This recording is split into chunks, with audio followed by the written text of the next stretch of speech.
नमस्कार मंडळी, मी प्रमिला तेलंग. पाहू शकता तुम्ही इथे मी मोठा कुकर घेतलेला आहे आणि त्यामध्ये तेल घातलेलं आहे. इथे सर्व आपले सुके मसाले घेतलेले आहेत. आता आपण काय करणार आहोत, तर आपण करणार आहोत मूग सोयाबीन घालून पुलाव भात.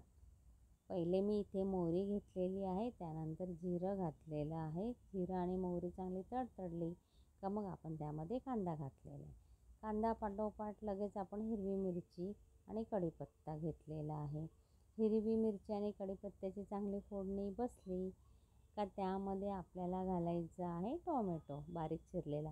आता टॅमॅटो तुम्हाला आवडत असेल तर तुम्ही घाला, पण शक्यतो टॅमॅटो घाला, छान लागतो पुलाव भात टोमॅटोने. झटपट करायचं असलं की ही पद्धत वापरायची कुकरची आपली.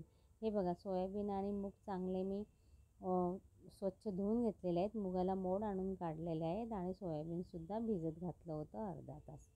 त्याबरोबर हे सर्व सुके मसाले मी प्लेटमध्ये काढून घेतले आणि मग तेलामध्ये ओतले, म्हणजे ते जळू नये ना म्हणून.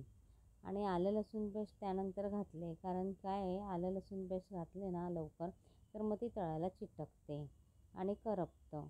त्यामुळे ते मी शेवटी घातले आणि त्यानंतर मग मूग आणि सोयाबीन मी मसाल्यांमध्ये मिक्स करून घेतले.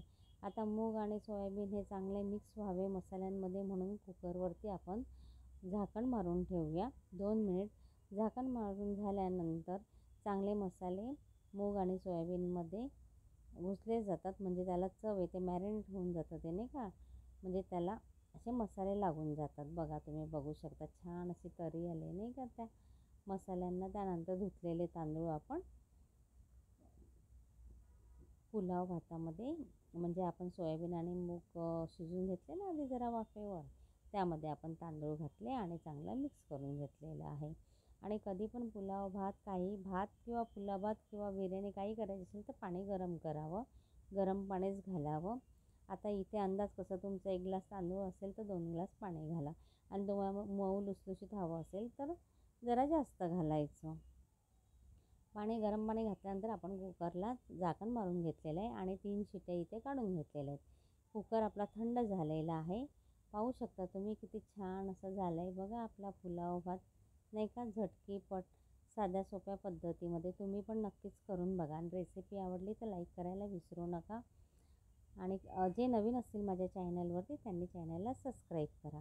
आणि मी बनवलेली झटपट पुलाव भात कसा वाटला ते तुम्ही मला नक्की कमेंटमध्ये सांगा. धन्यवाद.